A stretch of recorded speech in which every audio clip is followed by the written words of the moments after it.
السلام علیکم ورحمۃ اللہ وبرکاتہ۔ سورہ ہود آیت نمبر 41 پارہ نمبر 12 وما من دابہ۔ اس میں یہ لفظ مشکل ہے، اس کو ہم سیکھیں گے۔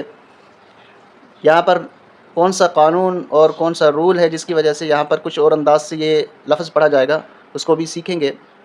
شروع کرتے ہیں۔ اعوذ باللہ من الشیطان الرجیم، بسم اللہ الرحمن الرحیم۔ آیت یہاں سے شروع ہو رہی ہے۔ وَقَالَ ارْكَبُوا فِيهَا بِسْمِ اللَّهِ۔ آگے میم جیم زبر مج، را کھڑی امالہ زیر، اس کھڑی زیر کا نام ہے امالہ کھڑی زیر۔ میم جیم زبر مج، را کھڑی امالہ زیر۔ اب اس کو آواز، اس کا ساؤنڈ کیا بنے گا؟ زبر کی طرف مائل بنے۔ امالہ کہتے ہیں مائل کرنا، یعنی زیر کو زبر کی طرف مائل کر کے پڑھنا۔ نہ بالکل واضح کھڑی زیر ہوگی، زیر کی آواز آئے گی، اور نہ زبر کی آواز آئے گی، جس کے درمیان پڑھیں گے۔ کس طرح پڑھیں گے؟ مجریہا مجریہا مجریہا۔ اس کو مجریہا نہیں پڑھیں گے، مجریہا پڑھنا غلط ہے۔ مجریہا ومرساہا۔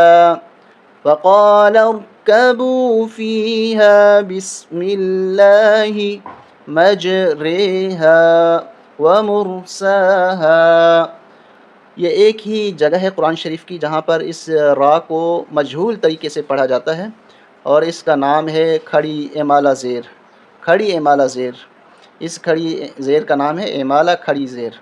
تو اس کو ہم اسی انداز سے پڑھیں گے، اسی انداز سے پڑھنا درست ہے، اور بالکل کھڑی زیر جیسے عام کھڑی زیریں ہم پڑھتے ہیں ویسے نہیں پڑھیں گے، مجہول طریقے سے پڑھیں گے، معروف طریقے سے نہیں پڑھیں گے۔